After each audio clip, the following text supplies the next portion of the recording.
Welcome one, welcome all to the greatest show of them all, NFC East Mixtape, baby. You can listen to this show on any one of the SB Nation NFC East podcast networks. That's Blogging the Boys for Dallas Cowboys coverage, Bleeding Green Nation for Philadelphia Eagles coverage, Big Blue View for New York Giants, and Hogs Haven for Washington Commanders. Bit of an issue with the Hogs going on in Dan Snyder, it seems. You can also watch this show on the Bleeding Green Nation YouTube channel or the Blogging the Boys YouTube channel, and there you will see the bright, shining face of myself. I am RJ Ochoa from BTB, home of the good guys. He is Brandon Lee Gowton from BGN, home of those dirty birds. BLG, Merry post-Christmas to you. Happy early New Year, my friend. What a wonderful time to be alive. Don't you agree? I mean, I thought long and hard, OJ, about how I'm going to approach this show because it could go one of many different ways. But I want you to be happy. I want all Cowboys fans to enjoy this. Here comes the copium. Cope all day, baby. Cope. I want you to enjoy it because it's all you have, baby, because you know these Cowboys are coming to the link in Philly and losing in the playoffs. So enjoy it now while your meaningless loss that didn't really accomplish much of anything in the big picture. So you think this is meaningless and didn't accomplish anything? I'm not done. I want to get your thoughts. I'm not done. Let me finish. A 6-point win based off of being +3 in turnover differential against the Eagles' backup quarterback on a third straight road game at home with the Eagles traveling on short rest. I mean, if this is a great accomplishment for you, then you should be happy about it. Interesting that the Eagles being +3 in the turnover differential when the Cowboys lost to them, when the Cowboys had a backup quarterback, was not, anything that needed to be said as an outlier. That was totally fine and understandable. Did the Cowboys fumble the ball? I don't know that you need on to a argue. handoff. I don't know that you need to argue with me, Brandon. I would like you to argue with somebody whose opinion I trust, whose opinion I generally believe in, and whose opinion I know you hold in high esteem. This is Brandon Lee Gowton from the NFC East Mixtape after the Eagles beat the Cowboys earlier in the season. Eagles were my lock of the week, RJ. I knew they were going to beat the Dallas Cowboys. Not only beat them, but cover as well. Mm-hmm. I don't want to hear anything. I don't want to hear anything about, moral victory or, whatever. Like, we didn't have Dak. No.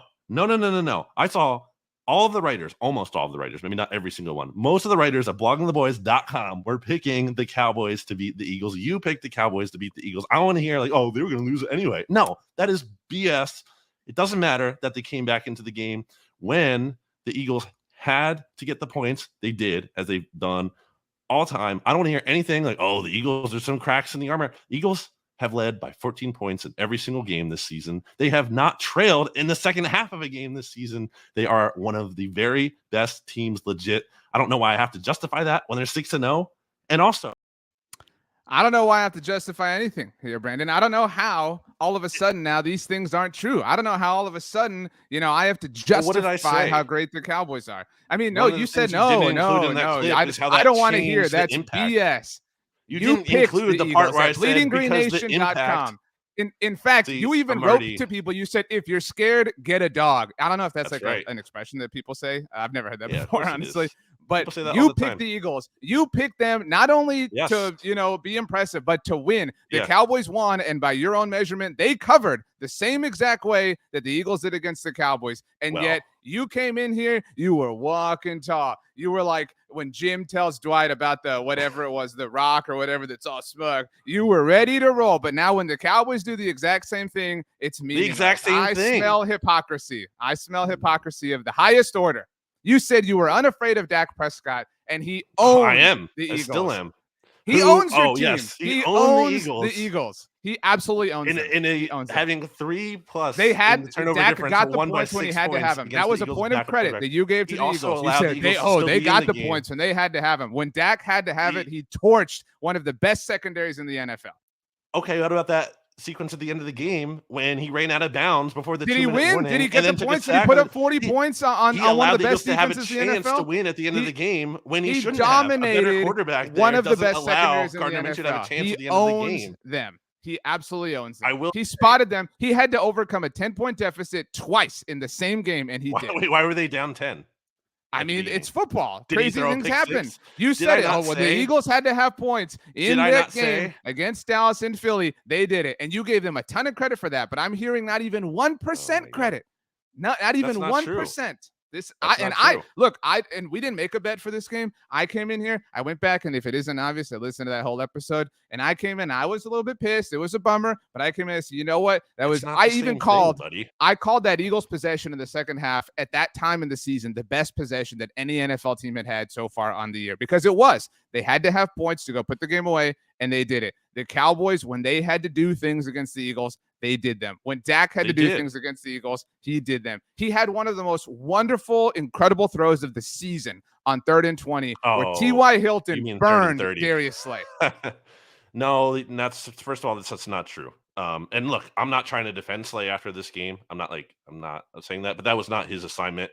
I'm not saying it's 100% on him, but he got beat. It's not like all his fault. Yeah, he was clearly. So what happened on that play? Because let's talk about that a little bit. That was like honestly, that might have been the game right there. Like at that point, dude, like that was seriously a very pivotal play. And I mean, like I'm not blaming him most on that play. He's passing off to the safety that should be behind him there, which is for some reason like inexplicable. Like there's not like a ton of things I'm like super like this isn't a loss where I'm super pissed off at a ton of Eagles players or coaches or whatever, because I think, and we'll get to this later, bigger point, they were the better team in a lot of aspects. Now, whatever, you wouldn't disagree with that. We're talking about that play. They lost. Jonathan Gannon, who is a big, and honestly, if we're going to like talk about, if we're going to get beyond this game and look at like what's more concerning or meaningful moving forward, it's the fact that Jonathan Gannon, the jury is still out on him when it comes to being able to like hold up, not even shut down. It's not like I need him to keep Dak Prescott to like, 5 of 20 but he can't because Dak owns 60 yards. Like that's not but no one's asking for that reasonably. They're just like, can you not allow him to go 24 of 24 when he plays zone coverage against him? See, like this is where like awful though. It's like, wait, I'm not done. I want to get. Why can't you give Dak any credit for this? Like, why does this have to be? Well, Jonathan Gannon sucked. Darius Slay sucked. Like, there's no credit happening to the team that beat the Eagles on Saturday. I'm not done talking about the 3rd and 30. Yes, obviously Dak deserves credit. When you go 24 of 24 against any kind of coverage, obviously you deserve credit. However, like you should not be that play to me was not like, oh wow, Dax did something incredible. And it was a dime. It was a 62-yard dime. Yeah, but like, why is the backup slot corner being asked that ball to go could be from the one slot place position and to play Dak the pulled deep it off. half? So I think it's ridiculous that you still can't say like, okay, I'm a little scared of him. It doesn't make you like, whatever. I'm not. That's like, oh wow, Dak did something, and the Eagles just like they played the perfect coverage and they just couldn't defend it. No, they galaxy brain themselves. Why would you ask your backup slot corner to be the deep safety there, dropping from the slot? Like it's 3rd and 30. You don't need to disguise your coverage. Just line up and play. It's 3rd and 30. You don't need to reinvent the wheel on that play, and he did, and it was so dumb. I think that Eagles fans are too harsh on Jonathan Gannon. I think he's a scapegoat. I think Eagles lose. It's like, oh, Jonathan Gannon sucks. I mean, the Eagles have, if not for the 49ers, the best defense in the NFL. And now I know the Avonte Maddox injury like slightly changed. I don't know like how much every Eagles fan weighs that, but it's a big deal, obviously. And obviously it was a big deal. Like he was having a great game, right? And obviously Chauncey Gardner-Johnson being out is a factor. And I don't know if you think he's going to return this week, whatever. But this is one of the best defenses in the NFL. So I don't think Eagles fans should get to sit here and be like, in the same way, like I wrote an article this week defending Kellen Moore. I don't think Eagles fans should be like, well, now Gannon sucks. Like this is the one problem. If not for Gannon, we would be perfect. Like that's not fair. Like to Jonathan Gannon, he's done an incredible job all season long. Since 2020, there have been 3 examples of a quarterback producing at least a 95 completion percentage or better against zone. And this is a minimum of 20 attempts. The stat comes from our good friend Shul Kapadia. All 3 of them have been against Jonathan Gannon's Eagles. It was Derek Carr last year, it was Justin Herbert last year, and it was Dak this year. Like those are 2 really good quarterbacks, though. I mean, like that's part of the issue. Like 95%. Who is completing 95%? Anyway, I don't want to make this about Jonathan Gannon. Again, there's the coping that is happening here. Oh well, the Cowboys won the turnover differential by 3. That's what the Eagles won the turnover differential by in the first game. Like, how are you like beyond acknowledging that these are all equal variables with regards to the 2 games that these 2 teams play? Gardner Minshew fumble exchange is just like that's a bad luck. Okay, so here, yes, +3, but also when the Eagles played the Cowboys earlier this year, refresh my memory since you have that game such like I rewatched the episode, not the game, just to be very like there's 3 big fumbles in this game. There was obviously the fumble that set up the 3rd and 30 ultimately. That Hassan Reddick forced. That Tyler Biadasz recovered. Who the Cowboys traded up with the Eagles to draft, by the way. And then Eagles were unable to recover that. And then there was the Minshew Boston Scott one, which, was what, J-Ron Curse or whoever was able to get that instantly. And then the one at the end of the game where like the ball is in Jack Driscoll's hands, and somehow as he's going to the ground, it like bounces out. Like bad fumble luck was a big part of this for the Eagles. Like, if I'm not saying the Eagles get all three of those, that's partly true, but it's also true that Cowboys defenders made insane plays. The 2 picks were incredible plays by J-Ron Curse and Deron Bland. Yes, to some extent, I would say also. No, to all extent, they were great plays. Quez deserves some like blame for not being better. Cowboys defenders deserve credit for taking that ball. Scot-free. He doesn't deserve any blame. No, but like you can't just be like, well, the only reason this happened is because the Eagles allowed it. No, the Cowboys took it. They took it from the Eagles. The first of those 2 was the better. Well, it was a bad throw by Minshew, the first of the 2 interceptions, because he was a little late, a little behind. I still think Quez could have done a little bit better job of like fighting for that and maybe at least forcing it incomplete. I haven't heard 1 ounce of credit to any the Cowboys second player. one. I just said Dak had a good game.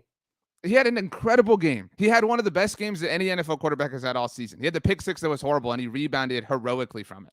Dak was incredible. J-Ron Curse was incredible. Deron Bland. I don't even regret any of my analysis from before this game, which is the frustrating part. I said Dak is going to give the Eagles 1. He did. I said that the biggest mismatch in this game favors the Eagles. It did. They couldn't defend A.J. Brown and Devontae Smith. And they still beat him. And they still beat him because Dak is that good. Dak got no help from his defense. But you're over here tweeting like the Cowboys had no success on the ground, but Dak overcame, kept going, and beat him. He beat the Eagles. He outlasted them. Is this the same narrative if Gardner Minshew completes that pass at the end? Why are we dealing in ifs instead of what actually happened?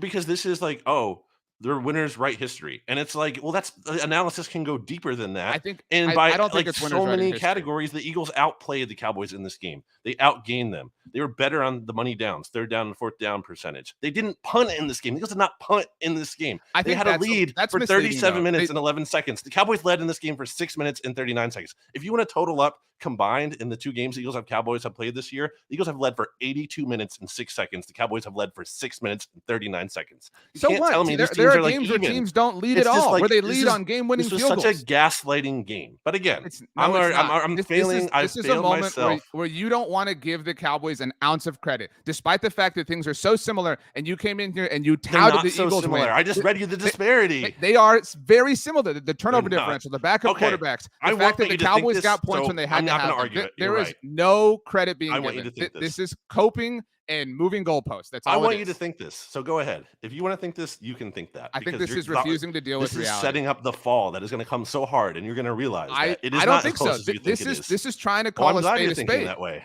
This is trying to call a spade. And I came in here, and it was tough. I gave the Eagles a lot of credit. I even said that they kind of exposed Micah Parsons. It's not the same game. There's no. Did the Cowboys outgain? Not a shred of credibility given to the Cowboys. Did the Eagles outgain the Cowboys in that game? They did not. What game? They had never had a lead in that game. They never led in that game earlier this year. How was that the same as this year or this game when the Eagles led for 37 minutes? That's not the same game.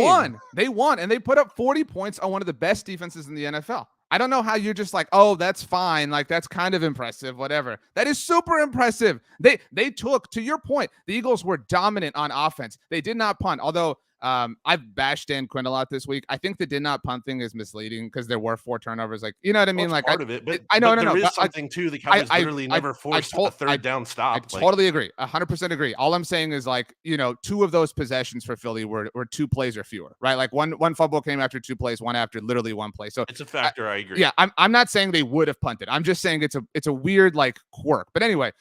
So yeah, the Cowboys absorbed a dominant game from the Philly offense. A.J. Brown, Devontae Smith dominated them early on. A.J. Brown dominated Trayvon Diggs. I don't really feel like either team got a lot going on the ground. Obviously, Jalen Hurts being absent is a big factor in that. Neither team did. But so they still took they didn't force a 3rd down stop, to your point, and they outlasted them. How is that not highly impressive? How is that not incredibly impressive? The 2 plays that J-Ron Curse and Deron Bland made on the ball are super impressive, aggressive, go-get-it moments from Dan Quinn's defense. That I will give them credit for. I mean, I don't know how you can sit here and be like, whatever. Like, no, they took a huge shot and won. They won. They got the points when they had to have them. They got the moments when they had to have them. Impressive in the scope of they won this game. And what did this game mean? What did it really mean? I mean, This is such copium. Tell me what it means. The same thing. Oh, this is BS. Tell me what it means. It means Tell me what this game really means. It means the Cowboys denied the Eagles a chance at clinching the NFC East. It means the Eagles now have to play to win and risk things on Sunday against the New Orleans Saints. I mean, so it means a lot. That's a big thing. We have no idea what's going to happen in the future. It means a lot. Once they do that, then what does it really mean? What if they don't do it? Then it means even more. Like you can play this game back and forth a million ways. When I get there, but I'll take my chances with needing to get one win, 2 home games left against the Saints. It doesn't make Giants. the Eagles less good to say the Cowboys are also very good. And you don't want to do that. The Eagles are better. I think they're the better team. I don't think it's close. You will not admit, even though the Cowboys just, again, took a huge performance from the Eagles. This was not a game where I was like, oh, no, I'm scared of the Cowboys. It's just honestly not the takeaway. No, in fact, you were so confident in the Eagles. You said they're going to win. If you're scared, get a dog. The Cowboys won I did feel like and covered. Win. They covered that spread. I did say at the end of the game, I was like, okay, they're down, probably not going to win. And then I was like, but at least they'll probably cover. And then sure enough, Miles Sanders fumbles in that spot. And I'm like, God dang it, Miles. Like, you had to ruin the cover, too. The Cowboys won. They covered. They met the exact criteria that you laid out when the Eagles beat the Cowboys and covered against the Cowboys back in week 6. And again, it's like, and you came in there, one of the very best teams. You literally said, I don't know why I have to keep defending this and proving this. I don't know why you can't even say they're a very good team. They're one of the best teams in the NFL. I don't need to say that. Acknowledge the Eagles are better, all you want. But the fact that you can't acknowledge the Cowboys are one of the best teams in the NFL is so fake. Yeah, I'm not acknowledging that at all. I don't have them at like what, number 5 or whatever I have in my power rankings. Like, come on. Where do you have I don't know. I didn't do for this week yet. So full disclosure, because I'm going to do it probably tonight. But like, they're probably 5, 4, whatever. They're like, they're clearly like, but like, I'm not. They're one of the best teams in the NFL. Why can't you say it? How am I not saying it by doing that? Why won't you say it? Because you want me to. You either need to say that they're one of the best teams in the NFL, or you need to say that you're such an Eagles homer that you're refusing to say that particular sentence. I don't need to say anything. My belief, my takeaway from this game is that I feel extremely great if the Eagles Cowboys play again, especially in Philly, about the Eagles' chances of winning. That's how I feel. Here's my thing on this, because we spin forward, because we could just sit here and yell at each other. That's what matters. Like, so we're spending all the time in this game. Into what end? What does it matter? Now we don't have to talk about the game, man. This is. Oh, you're the one. You're guilty of this more than I am. You come in before the show and you're like, oh, we won't even get into the game. We can just look at what it means moving forward. And I'm trying to do that. Anyway, now we can't do that. I want to ask a question, and like this might be a can of worms, and I promise, like, this is not trolling in any way, like legitimate conversation I'm interested in having. There's obviously a lot, and like I will extend you some grace that you did not extend me. I recognize that one Eagles fan I see on Twitter does not represent the fan base as a whole. Is not the singular opinion as a whole, or of the fan base as a whole. That being said, a lot of opinions are like, with Jalen, we win that game. With Jalen Hurts, we win that game. The one thing I was wrong on was I did not think Gardner Minshew would be awesome. Like, I was very afraid of Gardner Minshew at the end of this game, or throughout this game, I should say. So, like, I recognize this is a stupid question, but like, what, like, to your point, to our point, the Cowboys didn't force a third down stop from the Eagles.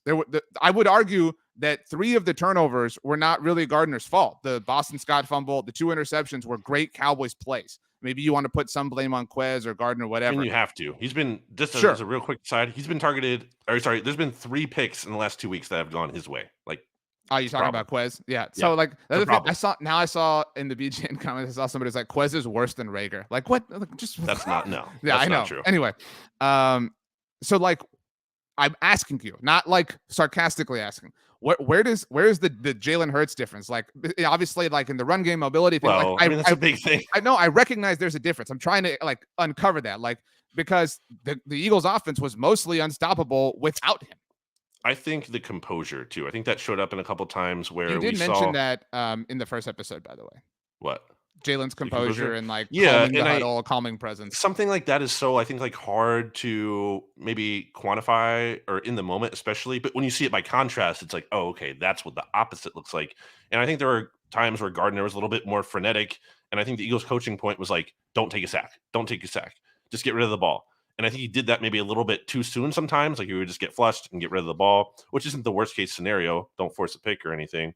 But I think there were moments there in the game where Jalen Hurts could have probably held on. And there were times where Gardner had room to run and he got like a yard, where Jalen probably could have gotten like a first down or, 7 yards, whatever. So I think you did see certain things like that. And then again, Jalen is really good at not putting the ball in harm's way. Like, he's been really good at that for most of the season. He had 2 picks his last game.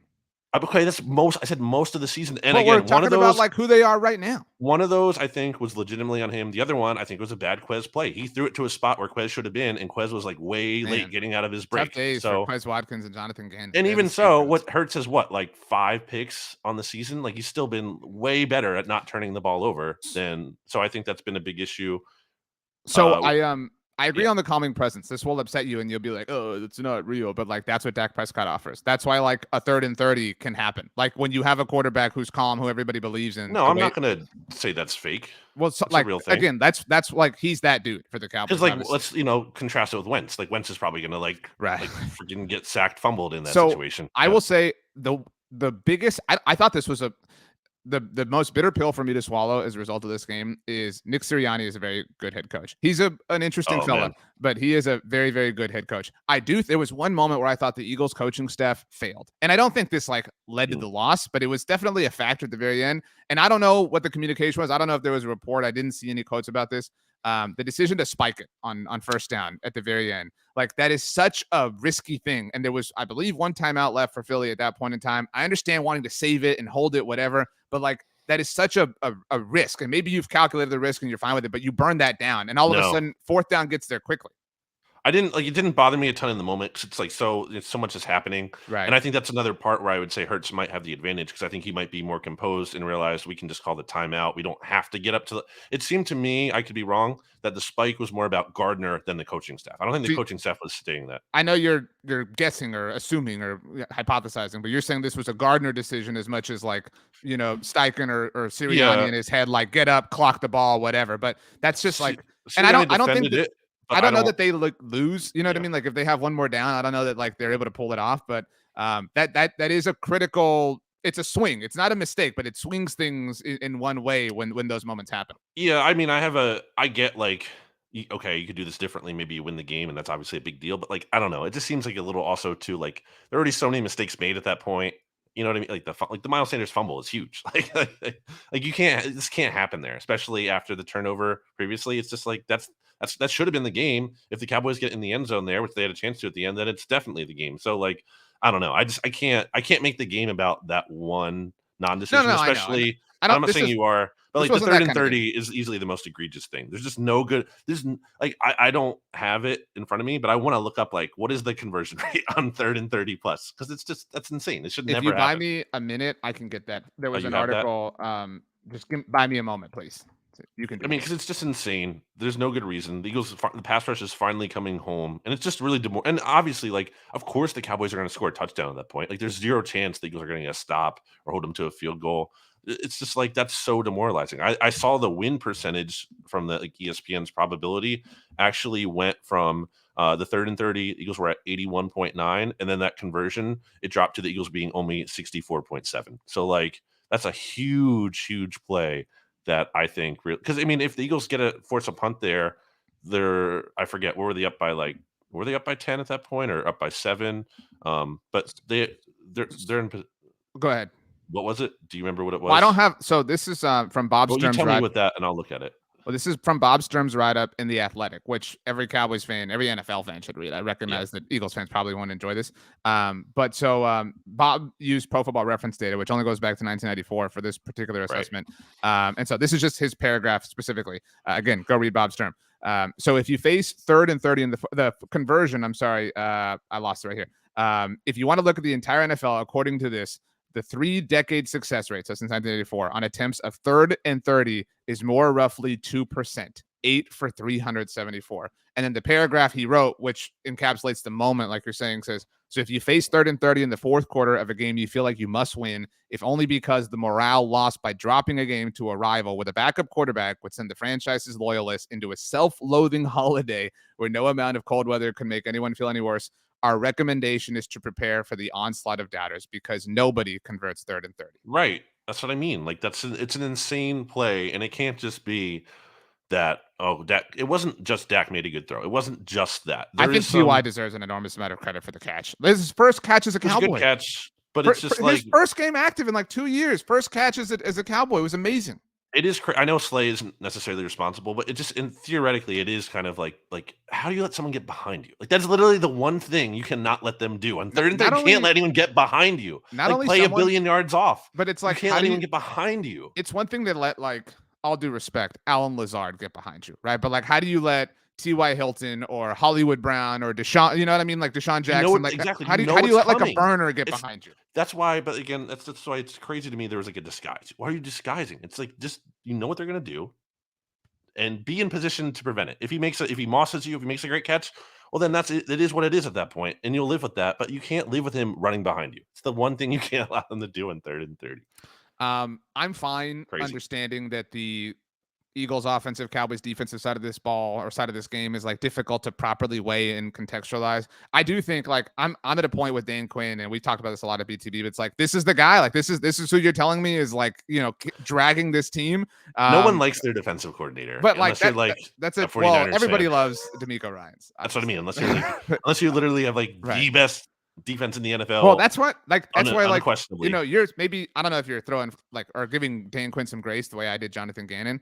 But like the takeaway you talked about, the Eagles takeaway, the takeaway from a Cowboys side of this is this offense can carry them. This offense can win them a game. This offense, if they get again, they got no help defensively, like we've talked about many times. No stops on 3rd down. They did get the turnovers, and that's obvious. They scored on every single one of them. That's obviously a big time thing. And you know, if you're scoring points off turnovers, you're generally going to win, especially if there's 4 of them to score off of. But Dak was sacked 6 times. They didn't really get to Gardner Minshew. Didn't even really pressure him all that much. I mean, the run game was not there. The same way I thought that the Eagles took away Micah Parsons in the first matchup, I thought Jonathan Gannon did a great job of neutralizing not just Zeke Elliott, but Tony Pollard. Like Tony Pollard was not a factor in this game. But so this was literally Dak, save us. This was like old school Cowboys, and he did. And like the fact that exists, that can happen, you know, right now gives you at the very least a puncher's chance in the playoffs, which start in 2 weeks. Yeah, I think Linval Joseph had a really good game. Probably maybe his best game since the Eagles signed him. Not that he's been bad, but he's kind of been quiet. Like it's like 5 games. Not to diminish it, but I mean, yeah, I'm just saying. Like I think, I'm saying the point of why you signed him was showing up in this game because I think the Eagles were able to stop the Cowboys on the ground, which is significant because obviously Pollard has been good this year, and then Zeke had his best game, as I said, against the Eagles. So they kept Zeke to 16 for 55, 3.4. So that was good. But again, doesn't really matter if you're going to just sit back in zone and allow the other quarterback to complete 24 I would also of his say 24 passes, which Dak deserves credit for. But at the same time, at some point, how do you get to like 18 of 18 and be like, maybe zone isn't working? Like, I don't know how you can. I mean, I don't know that he's ever aware of like this. It's 18 for 18, but you're right. Like at a certain point, he's probably like, this dude keeps beating us. But maybe he keeps beating you because he's just better. Like that's what I'm saying. Like you don't want to recognize that is even remotely possible. But at all a certain I've heard point, why are you playing this zone? is the best secondary in the NFL. These are the best corners in the NFL. This is one of the best defenses in the NFL. They did prove that. They provided a lot of pressure, an enormous amount of pressure, and Dak beat them. Like that does he didn't beat them because they sucked. He beat them because he's awesome and he was better than them. I mean, he did beat them because they also just sat back in zone and refused to not play in zone because he clearly wasn't doing as good a man. Well, Dak picked them apart. I would also say this was one of the finest performances that CeeDee Lamb has put forth.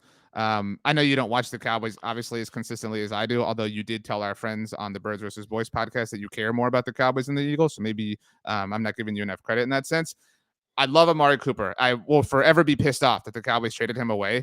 And while he had insane blowups, I said this on our postgame show, as a Cowboy, 200-yard games, whatever, blah, blah, he did not have the sustained dominance, excellence, whatever you want to call it, that we're seeing. He's really bad on the road, right? Well, it wasn't just that, but it would you'd get like a 200-yard 2-touchdown game from him, and then 60 yards, like in a quiet kind of. And that wasn't all Amari. Like I don't want to take away context, but like this isn't just about the Eagles game. CeeDee Lamb right now is like alpha. This is the most dominant week to week that a Cowboys receiver has been since the last one who wore number 88. Amari was never like on fire week to week to week to week the way CeeDee is. I mean, he had what? CeeDee had 11 targets. He had 10 catches for 120 and 2 touchdowns. He had over 100 yards in the first half alone.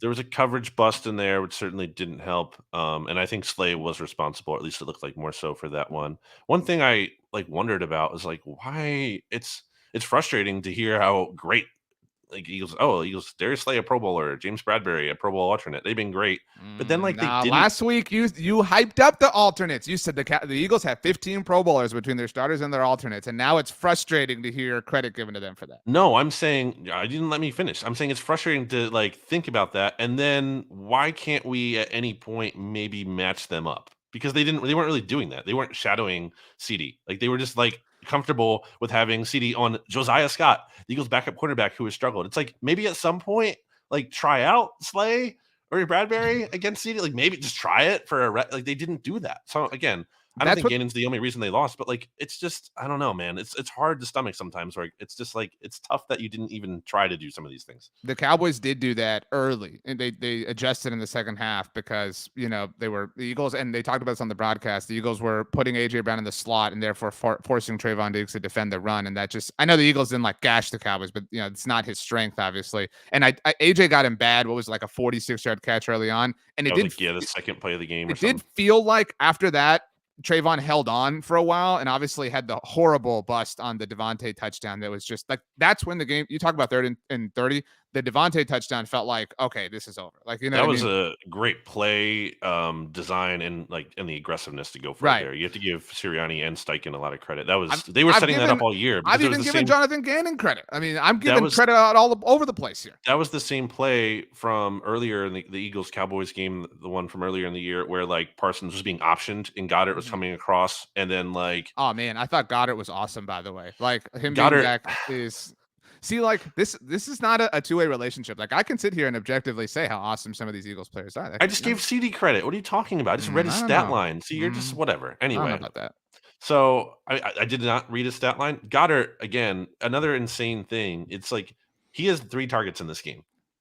Quez Watkins had 5. It's like, what are we doing? Like, what? How? How is this happening? Thought Goddard had I thought that one pass was an interception. Like that was, you know what I mean? And that's why the Deron Bland interception was like, okay, this one went the other way. You know what I mean? Like these like joint catches that like are these in the moment things. Goddard, I mean, like him being back is a big deal, obviously, in a lot of senses. I mean, I don't know. That's what I'm saying. Like, also, Kenny Gainwell had more targets than him. It's just like, I told you last week that Kenny Gainwell was somebody who bothered me and who made me nervous. I like that. Those are the players that make me nervous. Like the always kind of like weird third option for the Eagles. Like it's been that way for a long time. But it's just like when Gainwell and Quez are combining for 9 targets and Dallas Goedert has 3. Like, what are we doing? Like, how are we reaching this point? I know it's not always necessarily like so simple to get there, but it's just you have to like kind of I feel like look at yourself after it and be like, we probably didn't throw to Dallas Goedert enough.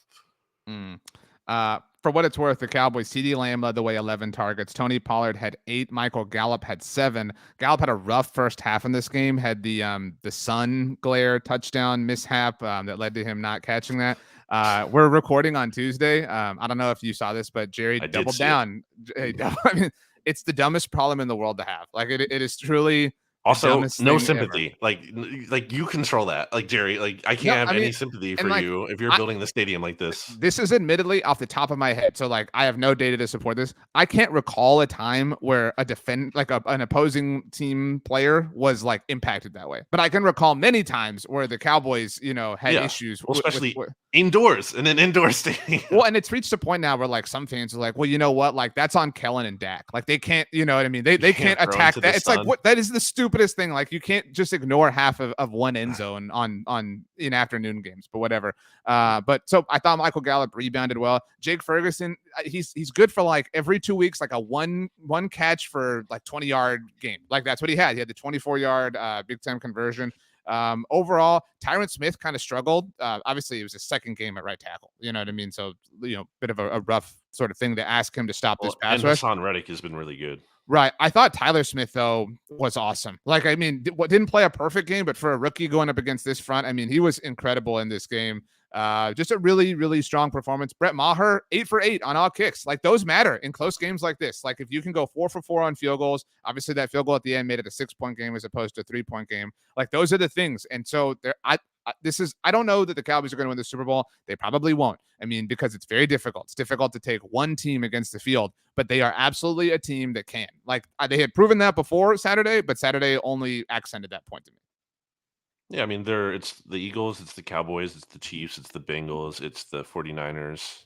and the Bills. The Vikings are in the conversation. Vikings are not one of those teams. They are not. Well, we're going to talk about the Vikings win because it was a Giants loss. They are not one of those teams. So we have some things to get to. So let's spin forward here. The Cowboys beat the Eagles, embarrassed them, humbled them, all sorts of things, obviously. On Christmas Eve, just gave a lump of coal to BLG. Keep thinking that.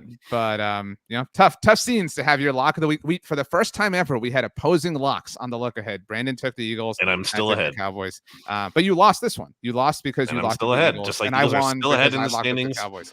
And on their way to the 1 seed. So importantly, as we get to the Giants, because we kind of went Eagles, Cowboys, sort of Giants in third place in the division. The Giants lost to the Vikings. The Giants lost and the Cowboys win. Obviously, if you want to take a break, let's go ahead and take a quick break to hear a word from our sponsors. Welcome back. While we were gone, Brandon came back with a Dallas Cowboys jersey on. Can you tell everybody what player it is, Brandon? It's Russell Wilson.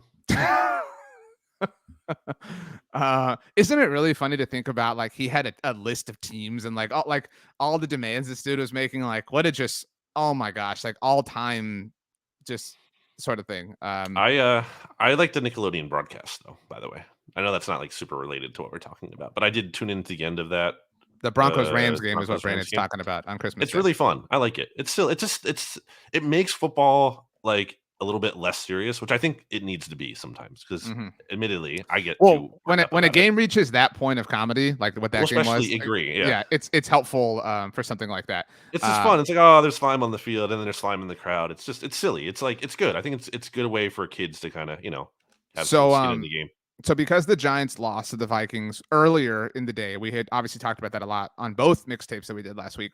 And the Cowboys won. Now, whenever, assuming the Eagles do clinch the NFC East, which will in all likelihood happen, that locks Philly in as the 1 seed, assuming they win and the Vikings don't come for them, whatever. Philly's the 1 seed, or at the very least, the NFC East champion. Dallas is the 5 seed. Because of that Giants loss and the Cowboys win, Dallas can no longer be worse than anything other than the 5 seed. But this is about the Giants, who did lose to the Minnesota Vikings thanks to a 61-yard Greg Joseph field goal. I know this isn't the NFC North mixtape, but man, Kirk Cousins was awesome in this game, honestly. I mean, really just incredible fourth quarter specifically. Justin Jefferson went off on the Vikings. On the Giants, he and TJ Hawkinson. This was weirdly, I talked about this on Monday Football Monday. I thought this was a great game for both teams. Like, this was one of the best games the Giants have played all season. And I know they lost, but this was maybe the most inspired they have been all season, or the most inspired they've looked. I mean, Saquon's been better recently, which is key, because that was a big issue when they were struggling. He had 14 for 84, along with 27, 1 touchdown, 6.0 average in this game. He's looked better. That's good. He also helped as a pass catcher at 8 for 49. I thought Daniel Jones, for the most part, played well. He had that pick, but I think it was also just kind of a good play by Patrick Peterson. I saw Ed Valentine from Big Blue View agreed with me on that one.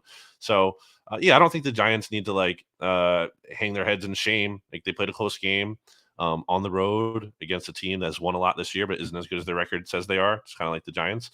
And I don't know, like Richie James having some drops in high leverage situations was a problem. It's just, I don't think there's a big takeaway here, other than the Giants are kind of trending more positively than we thought they were, because we thought they were going to collapse out of the playoffs, and now they're just 1 win away from making it. It shows the value of their win against the Commanders now 2 weeks ago, right? Because they can lose this game. It's like, I mean, and I recognize other things happen too, but you know what I mean? It's like, okay, we're still good. You know what I mean? Like, that one win is such a difference.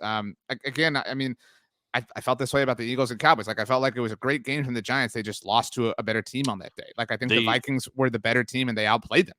I mean, you could argue the Giants outplayed them in the sense of they outgained the Vikings by almost 100 yards. Like, that's pretty crazy. Now they weren't as good in third down. They're 3 of 11. That hurt. They were -2 in turnover differential. That hurt. They had sometimes I don't think differential tells the whole story. Like we talk about Dallas, Philly was +3 or whatever, but there were 4 Philly turnovers. You know what I mean? Like, that's an important part of the story. To this point, there were 2 Giants turnovers and no Vikings turnovers. So it's not like they ever had short fields or anything to kind of work with themselves. And they had 5 more penalties than the Vikings did, for almost a difference of 50 yards. So, they actually possessed the ball about the same amount of time, but between all those just kind of miscues in the important high leverage situations, that was the difference in a 3-point game. And a field goal that is certainly more makeable in a dome from when it was, but still, you lost on. It's funny, RJ. The Giants lost on a 61-yard field goal, just like they did in 2017 when Jake Elliott hit that, and it was by the same score. It was also 27-24. So I think that's the tough. third 60-plus yard field goal that they've lost on since like the 2017 season. So we're missing one, but like they've lost on obviously multiple, but like I think at least 3 60-plus yard field goals, which is, and to your point, or to the like outdoors point, that one was outdoors, right? That was in Philly, not New York. It was in September, right. But so it wasn't like cold, but yes. Still, I mean, not a dome or not an indoor palace like what the Vikings have going on. I'm very interested in these Giants. They should, in all likelihood, beat the Colts this week, and if they do, they clinch a playoff berth. Right? Like we don't think the Giants are going to lose. Colts who are playing on a short week with Nick, my boy Nick Foles, not looking too good. Dude, that was rough. I mean, like all kinds of rough. I read an article, by the way. I think it was Stephen Holder at ESPN who wrote about, and it was like, maybe we should have seen this coming for Matt Ryan and the Colts. It's like, I wonder who did. I want, and it was like, and I'm not like, it was a great article. Like Stephen Holder's great, but like it was like citing all these like advanced metrics from Ryan last season. It's like, interesting how like all of a sudden this matters. But like when it's just an example, like not to like take the cheese on stuff, because when the Colts traded for Matt Ryan, it's like, oh, the Colts are trading for league MVP Matt Ryan. Now that Matt Ryan sucks, it's like all the actual recent things are a factor. But the Giants are favored in this game by 5.5. I don't know the last time they were at least 5-point favorites. It has to have been a very, very long time. Not sure. I mean, they weren't even favored when they were playing the Lions earlier this year, and the Lions had like a losing record, and the Giants were what, 7-3 or whatever at the time, 7-2. But I like the Giants to clinch this week because the Colts are not in good shape, and they're coming off a short week, and the Giants have looked a little bit better. And it's also not the only outcome that the Giants need to make the playoffs. I forget what else can happen. Let me look that up real quick. But they can also get some losses elsewhere and still make it. Big Blue View just tweeted it out. So there are 7 ways. I'm not going to read stats that's like, whoa, I'm only going to read the ones with 2 things, whatever. So they win. There are 3 scenarios where they tie. And so I think we both think like, I know they've tied before, but like, we're not going to go through those. Well, no team has ever tied twice in the same season. That's true. So if the Seahawks and Commanders both lose, then they're in, independent of what they do. If the Seahawks, Lions, and Packers all lose, the Packers can also tie in that situation. Or if the Commanders, Lions, and Packers all lose, I think they'll win. But I don't think it's unreasonable to expect a Commanders loss, which we'll get to in a moment. I mean, or even a Seahawks loss to the Mike White Jets. So just the overall point being, decent chance they clinched. I mean, in theory they could lose and still clinch. So there's pretty good chance they clinch. First playoff appearance it will be, because it's going to happen, since 2016 for the New York Giants. And they will win the Super Bowl inexplicably because that's what happens. That would be really funny. Like if we spent this whole season like gassing up the NFC East, but like the Giants don't really matter. No team can more inexplicably win a Super Bowl than the Giants. That's just true. It's 100% true. I agree. It would both be very Giants-like and very Joe Flacco-like for Daniel Jones, right? Like in like a contract year. And I know Flacco had the incredible postseason in 2012, but like he wasn't like awesome. Amazing. Yeah. And he wasn't amazing in the regular season. He was normally like normal good. I think he had an 11-0 touchdown interception ratio that year, tied Joe Montana. Crazy. It was wild. The Jacoby Jones touchdown is one of my all-time favorites in the Super Bowl. Like it was just, and then he had the kickoff return. Like, oh, good times. All right, so let's get to the Commanders, and then we'll spin forward on this week because there is a lot at stake. We once upon a time thought this was kind of a maybe cute game for the Commanders to maybe win. That blew up in our faces. The defensive player of the year, Nick Bosa, had his way with the Commanders. 37-20, the final score. I think the biggest question: what the hell are you doing, Ron Rivera, with this Carson Wentz stuff? Like, why are you like no? But like, why are you toying around with this? Like, what? Like, you're going to be a playoff team probably. Like, what are you messing around like this for with weeks to go before the playoffs start? I mean, there's no good option. That's the reality. There's no good one path. I think the thinking is that Wentz has a higher ceiling in theory, so maybe he can do something incredible, but obviously I'm not going to say that's likely or count on that. Whereas I think they've realized, you're reaching a certain ceiling with Heineke here. But I mean, either way, it doesn't matter. It's like Carolina earlier this year when they're benching Sam Darnold and putting Baker in. Like it didn't matter. Like or PJ Walker. They're so it doesn't close matter. To the they're all bad. I agree with that, but like, why are you playing with fire like this? Like you were in the Vibes hat, or is that the Vox hat?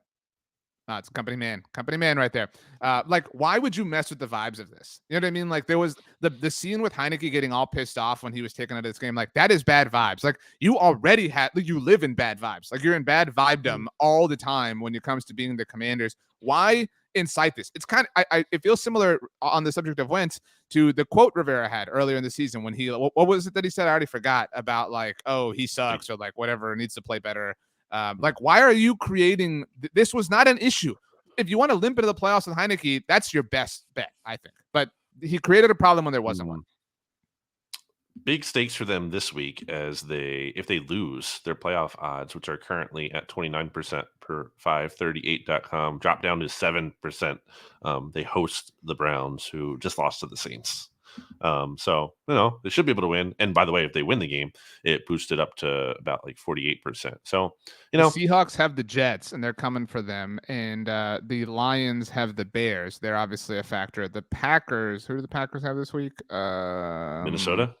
That's right. So that's probably less likely, but still, like, game's in Green Bay, though. You're right. I mean, it's not impossible for Washington to fall out and ruin the title of this episode is like all four teams can make the playoffs. I don't think it's happening. I think Washington's gonna fall out. Green Bay is scaring me, right? Because and obviously he's scaring you too. I know your history with Aaron Rodgers. Yeah, that is Aaron Rodgers is to me what Dak Prescott is to you. So I understand why you hate Dak so much. I mean, not even close. I mean, Dak Prescott is one playoff game, is it?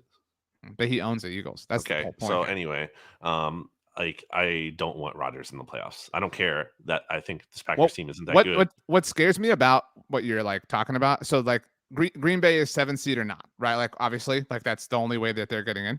Can they get the 6 in theory? That's the Giants, and so no way because the Giants also have the tiebreaker over them. Okay, well it wouldn't matter because they have a tie. That's true, but anyway.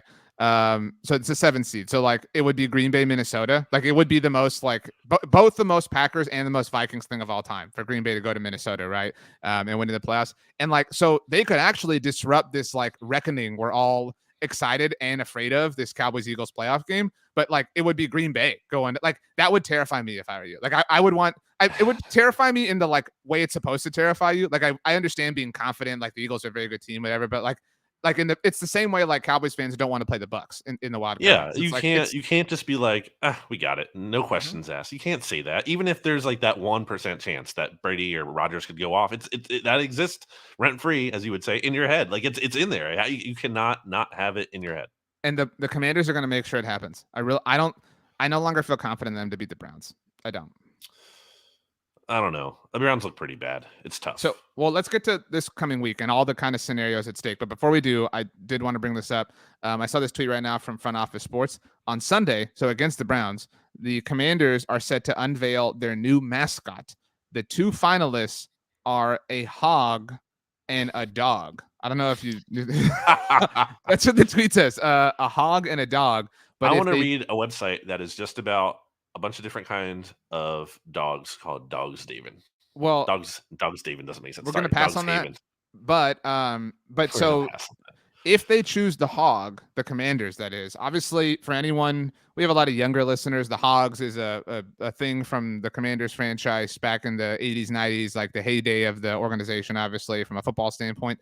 The offensive line, whatever, it's part of the fans. Like Google it if you want. But the original Hogs, the offensive linemen, I don't know if did you see this on Monday? No. They are like, I don't know if they're filing a lawsuit. Oh, yeah, I did like see that. Yeah. But like they're getting into like a legal battle over that name because they don't want it affiliated with the organization. Good for them. I agree, but like it's just peak Dan Snyder. Like it is, and obviously, again, if you don't know the origin story, that's why Hogs Haven is called Hogs Haven. But man, just tough times. But so if they pick the hog, it's going to be a really weird and awkward weekend. All right. Anyway, okay, so week 17. I've been all over the place here. I think for the purposes of this, we should go in chronological order because the Cowboys result can swing things. Cowboys visit the Titans on Thursday Night Football. If they lose, Eagles are NFC East champions, but not the 1 seed yet in the NFC. Right. Also, if they tie, the Eagles would also clinch the NFC East somehow. Okay, so loss or tie from the Cowboys on Thursday clinches the division for Philly, but Philly still has to play for the 1 seed. They would have to win or tie to clinch the 1 seed. that game is at noon, right, against the win. Saints. Yeah. Yeah, and so is the Packers-Vikings game. So it's not like last week where you would know before kickoff, whatever. Correct. Okay. So a Cowboys win accomplishes nothing because, like I said, if and when Philly clinches, Dallas is already locked into the 5 seed. All a Cowboys win accomplishes in the literal sense is it keeps them alive, however faintly, for the division and the 1 seed if all of the things go their way. For any Cowboys fan who does not know, I do think everybody understands for Dallas to win the division, they'd have to win out and Philly would have to lose out. In addition to that, for the 1 seed or a 2 seed, I guess, Dallas would have to, or a 3 seed, I guess, or no, 2 or 3, whatever. They would have to get a Vikings and Niners loss for the 1 seed. So, depending on how those things go, obviously, most of those things are unlikely. And in case you don't know, Brandon, I think you do. You're pretty good at this. The Titans have nothing to play for. Yeah, I was just going to get into that. Yeah, absolutely nothing. So they lost to the Texans last week, and because of the Jaguars' recent wins, the Titans can only accomplish something next week, week 18, against the Jaguars in a game that will likely be Sunday Night Football. So I think if we were both Titans fans, we would both be saying, don't do anything, like rest, take advantage. You have the mini bye. Don't play Derrick Henry, play him lightly, whatever the case may be, because this season for you comes down to week 18. I thought it was interesting. Mike Vrabel even kind of said, are you taking a picture of me? Yeah, I'm doing a Be Real. Are you on Be Real, RJ? I'm not. I'm barely on TikTok, so I don't know what Be Real is. I don't quite understand it. Hey, you got the new phone, right? Or new phone case? Yeah, I've had that for a bit now. Okay, good. Anyway, it does seem like Mike Vrabel didn't say, but like kind of said that the Titans might lay down a little bit. And how could you not, right? Obviously, if you're them. But with the week 18, I mean, there's pros and cons. Don't get me wrong. It's very un-Titans, un-Vrabel like to say that though, in the sense of I thought it was so strange that we're the Titans. But I thought it was so weird that he kind of admitted it. Like he admitted it without like actually admitting it. Although you could say it's very like Belichickian to be like, oh, he's thinking at the next level. He's going to rest his players for a game. It doesn't matter. But so in all likelihood, the Titans will lay down. The Cowboys will win. Dallas is currently, I think, I don't know if it moved. They opened as 9.5-point favorites. They are now 10-point favorites. So in all likelihood, Dallas wins, keeps the conversation going for a few more days. Philly gets New Orleans. As we all know, the Eagles own the Saints' first-round draft pick. So a win wins the division, clinches the 1 seed, and worsens the draft pick that, correct me if I'm wrong, currently sits at 10 overall. Yes. Okay. So the Eagles need to clinch the number 1 seed. The Eagles need to win, or if the Eagles tie and the Vikings lose or tie, that would also be acceptable.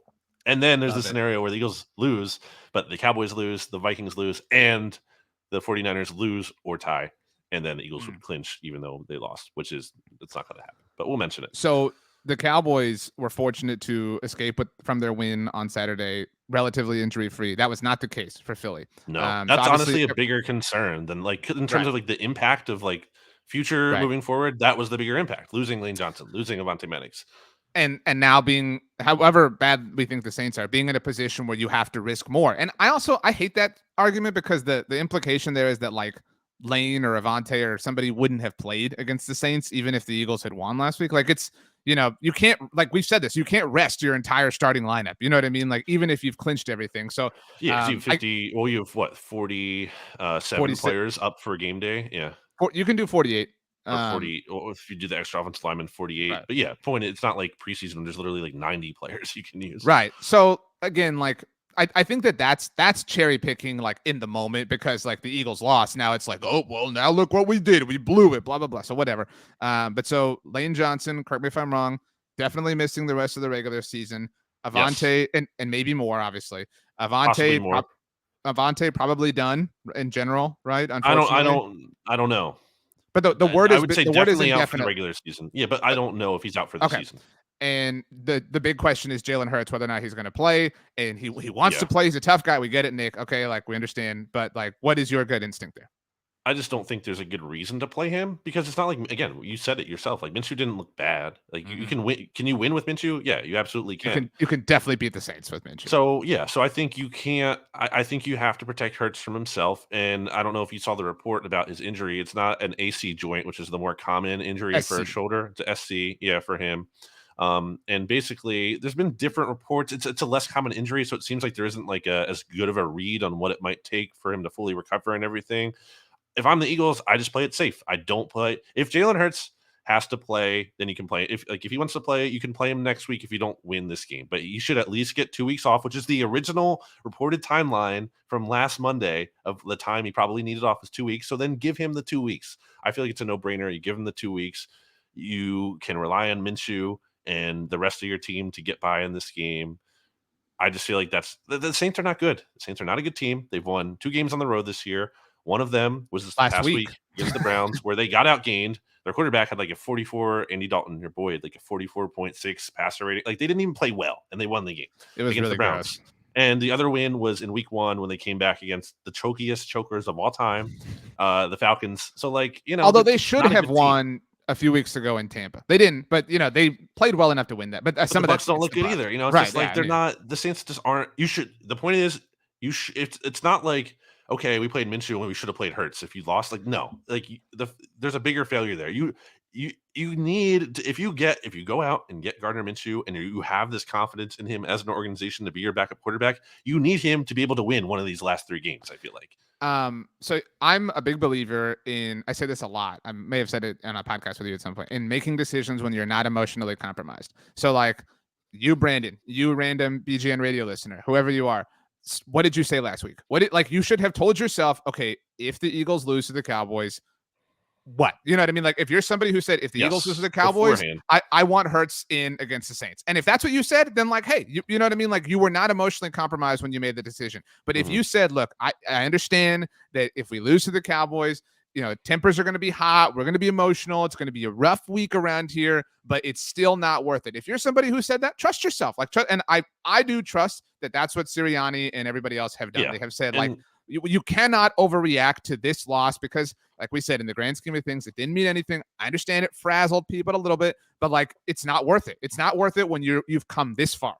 It might be a different story if Minshew threw 5 picks and no touchdowns, and the Eagles got they scored like 1 touchdown. Like that wasn't the case. Like they scored, they outgained the Cowboys. They had pretty good offensive showing, aside from the turnovers, which are an issue. But also, I'm pretty confident that like you're not going to have to worry about turning the ball over 4 times in the next game. So yeah, Eagles should be able to play Minshew, and I think he will. And I don't know if they cover. I think it could be tough because the Saints are still playing for their season.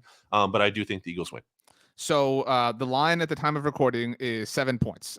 Eagles favored by 7. That went up because it was 6.5 earlier today. I would take Philly to cover still. As much as I would love the anarchy and chaos involved with the Saints, I mean, covering isn't a big deal, but like I thought the Eagles looked really good. I do think the one thing that would maybe cause me to like think about all this, at least just really quickly again, is the Lane Johnson injury, right? Like that is generally Dave Damashek loves to talk about like a Jenga piece on an NFL team. Who is the non-quarterback that you take away and the team falls apart? Is Lane Johnson not? Maybe now it's AJ Brown. But I mean, with Devontae Smith, the loss I don't know would be like seismic. But the loss of Lane Johnson is a big deal. It is. I mean, Jack Driscoll, I think, has done okay, and we don't know for sure if it's going to be him at right tackle. Because in theory, if the Eagles want to, they can put Jordan Mailata over at right tackle, and they can put Andre Dillard in at left tackle. So we don't know 100% what they're going to do. Earlier in the season, they were using Driscoll, but also Dillard was on IR at the time, so we don't know. It's going to be a drop off. And that's why I say I don't think it's going to be a walk in the park. I think the Saints have a real chance to cover, but I think the Eagles just ultimately have too much talent. The Saints are so banged up. And they just haven't been good. And Dalton's probably going to turn the ball over. I don't, and you're at home. I just think they're going to win. For the purposes of remaining not emotionally compromised, if the Cowboys won and the Eagles lost, which would keep the conversation going one more week, like we said, what would Minshew have to do? Or if there's anything for you to say, I trust Minshew in week 18. Because that would, or like, is there nothing he could do? You would be like, it has to be Hurts because you have to clinch this week. I think it has to be Hurts in part because like I just don't think there's any chance he wouldn't play. I don't think you are like. I think it's already taking so much for them to be like, Dylan, you cannot play. Like I know you think you can play, but you should not play, and you can't really play. These past 2 weeks, the week 16, week 17. But if you get to week 18, Dylan's like, I don't care. Like I don't. You literally have to like put handcuffs on me, or like you would have to like. I'm with you. I don't think there's anything. Even if Minshew threw for like 500 yards in a losing effort, like I think it would be impossible to like to not do that. Anyway, okay. So last thing related to the Cowboys and the Eagles before we pick the other games. If the Eagles win and whatever happens to Dallas is the 5 seed, like we said. If the Bucs win, this week against the Panthers, they clinch the NFC South, and they are the 4 seed. If that happens, they cannot be the 3 or higher. So that would mean we know going into Week 18 that the wild card round is Cowboys Bucks. If those things, if any combination of those things happens, Cowboys loss, Eagles win, and a Bucks win, then we know that. If we don't get the Bucks, who again? You said the Panthers. Okay. The Panthers would have to win out. So game's in Carolina, or right. no? Wait, no, it's in Tampa. Sorry, yeah, they beat them in Carolina earlier this season. But if the Panthers win, the South is still up for grabs. So they would retake control. The Panthers, they would need to win out to win the division. But even if Philly and Dallas lock this week, we would go into Week 18 saying, well, it's going to be Tampa or Carolina, as opposed to if the Bucks win, we know the matchup specifically beyond just the people or the teams locking. But okay, so the Giants clinch with they clinch a playoff berth with a win. We mentioned it. They are 5.5-point favorites against the Colts. We both think they win and cover. Yep. Okay, and you didn't pick the Cowboys. I don't know if you Cowboys.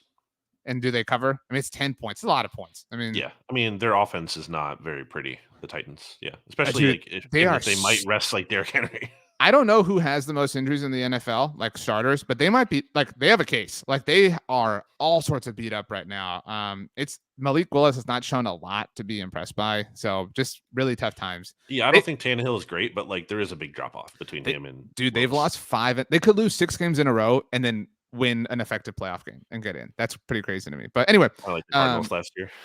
That's true. The Commanders are. Do you know the line for their game against the Browns?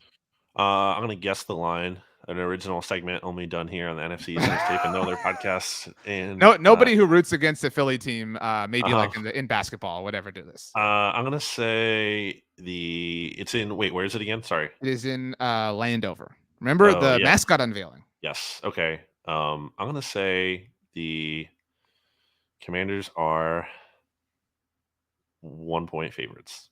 You are half correct. I guess you know what the half is, because if you were correct on the line, 1.5-point favorites. They are 2.5-point favorites against the Browns. The Browns are a horrible franchise, but from just a football standpoint, they've been a really bad football team since Deshaun. I mean, they look worse, right, with Deshaun than they did with Jacoby Brissett.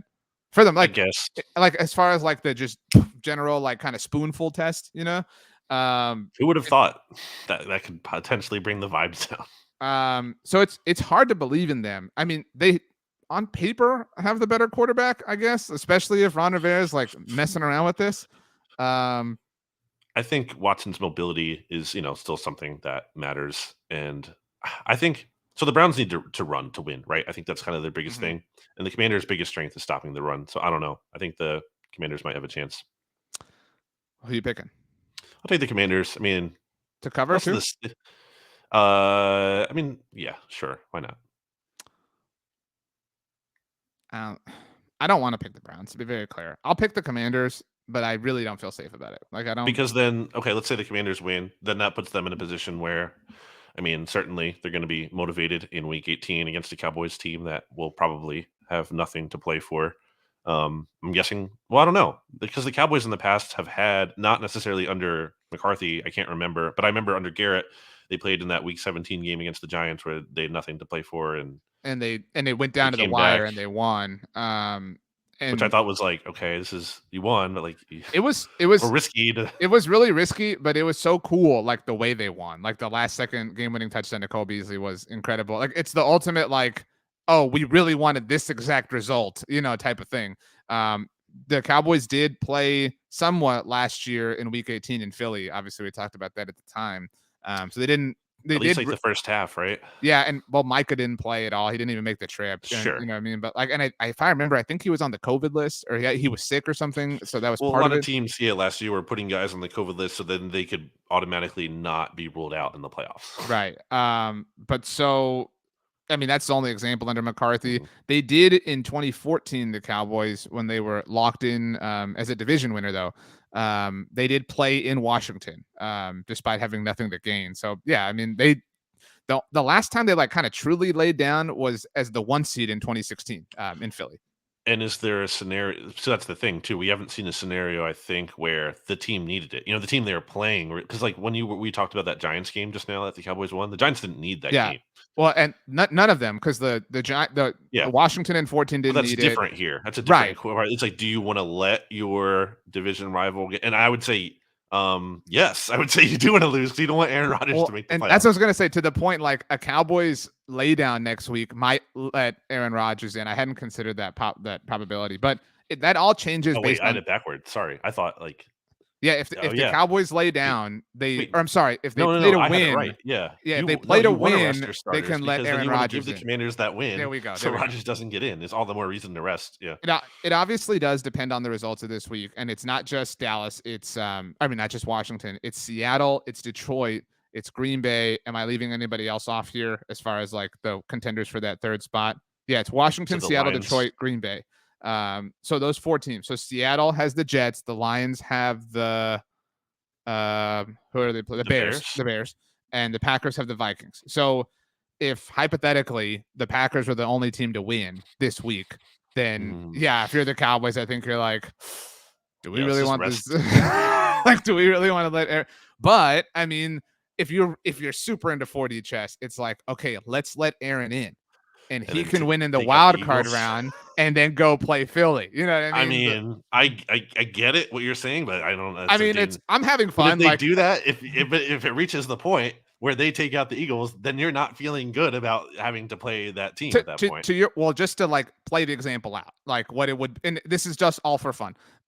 If Green Bay got in as the 7, Philly was the 1 seed, and say both Green Bay and Dallas won in the wild card round, then Green Bay would go to Philly. And if Green Bay and Dallas both won, then like your ultimate, boogeyman for the Cowboys, Aaron Rodgers, would come to your house for the NFC Championship game. Like I would vomit all week long. Like it would not be fun. And that would assume that the Cowboys probably beat the Niners or the Vikings. Yeah, on the road. Like I'm saying, it's all hypothetical. Even if the Cowboys went and beat not the Vikings, because you said the Cowboys are sorry. Oh no, the Packers. Right. That's a good point. Yeah. I would hate that so much. Like I would not enjoy that whatsoever. And the if they ran the table, it would be nothing but like they're running the table. Aaron Rodgers, relax, blah blah blah. But couldn't you an uncomfortable possibility?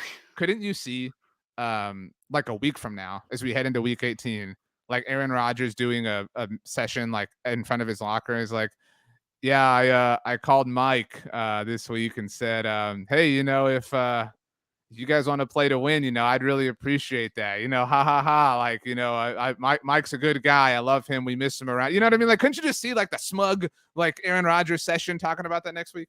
I don't know, but it does make me nervous. I don't love that possibility. I don't love that. The Cowboys out there. The Cowboys matchup is its own like unique thing.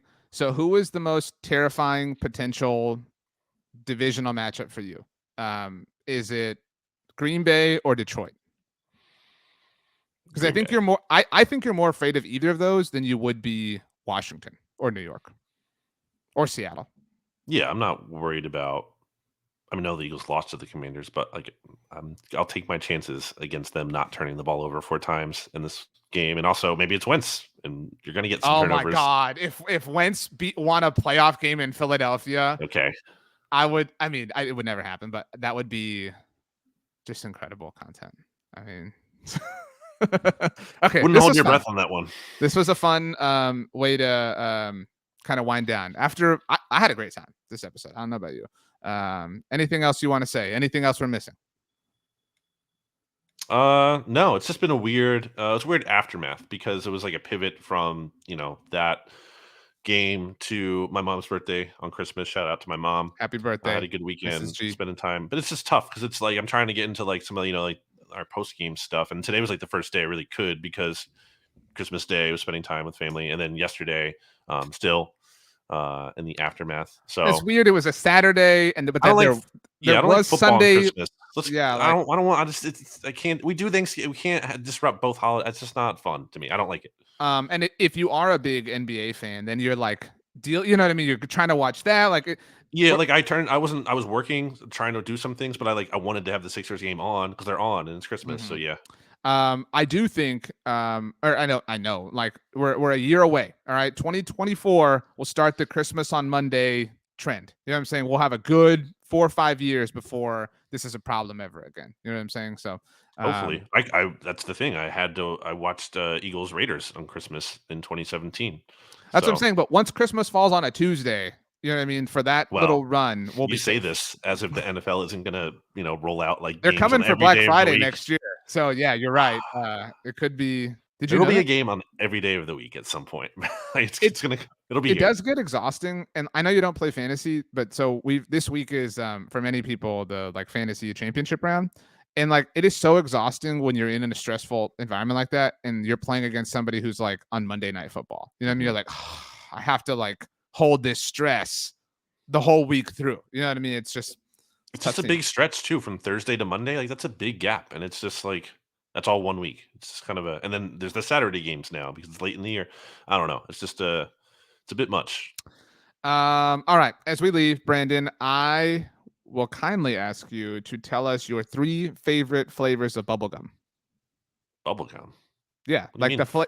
like flavors. Like, do you want like a minty gum? Do you want Can I like say bubblegum as a flavor? Yeah, I think That's like a flavor. that counts. But like some people are like watermelon, or like some people like a ginger sort of like No, what was I'm not the a like big big red? watermelon person.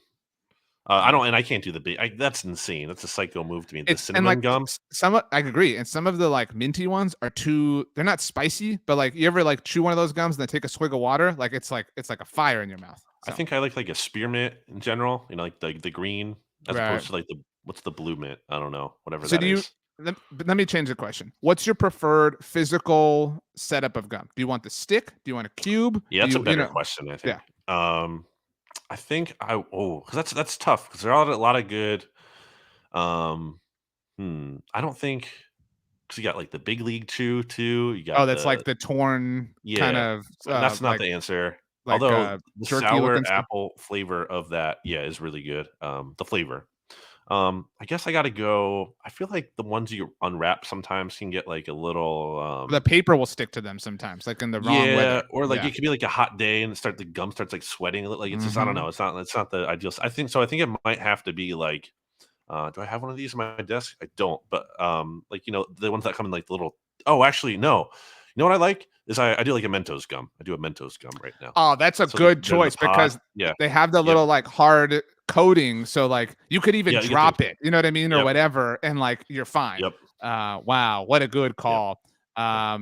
Mine, I don't know what brand it is, but it comes in like a little canister almost, like a little like it kind of looks like a Yeah. soda I was can. going for that. Yeah. Yeah, and they're little cubes, like sugar cubes, or like what Okay. I've never fed a horse a sugar cube, but like what I imagine. Oh, you're missing out. That, have you fed a horse a sugar cube before? I feel like at one point in my life, like a field trip or something, probably. Well, if we're doing that, then I probably did at one point in my life. My I'm talking clear, grandparents used conscious to memories. live across from a horse farm, so probably did it at one point. Mm. The Premier League is back, and as we wrap, Chelsea's No up one cares. 2-0. So I don't care. that's your team. What are you talking about? I mean, Wow. I don't have the bandwidth to care about that right now. Like, I'll care maybe in May or after whatever. after the It's Packers the defeat season's the too long. The Eagles. Premier season, come on, let's admit it. It's too long. It's drawn out. There's all these international breaks. There's the champions. It's just like it's hard for me to follow throughout the year. I I will start to say get more invested when it matters, but it's like tough to do every game, especially for it's us tough to covering do football. every competition, right? To be invested in like, well, this is The our FA current Cup. standing in like this or that or whatever. But like, if you can pick one, I think it's a little bit easier. But I get your point. It's All just right. I can't care about it this time of the year. Shout out to Gum, and Wow, what a bold shout out. yeah. All Say right, one let's wrap word. this up. Say one word. Bye.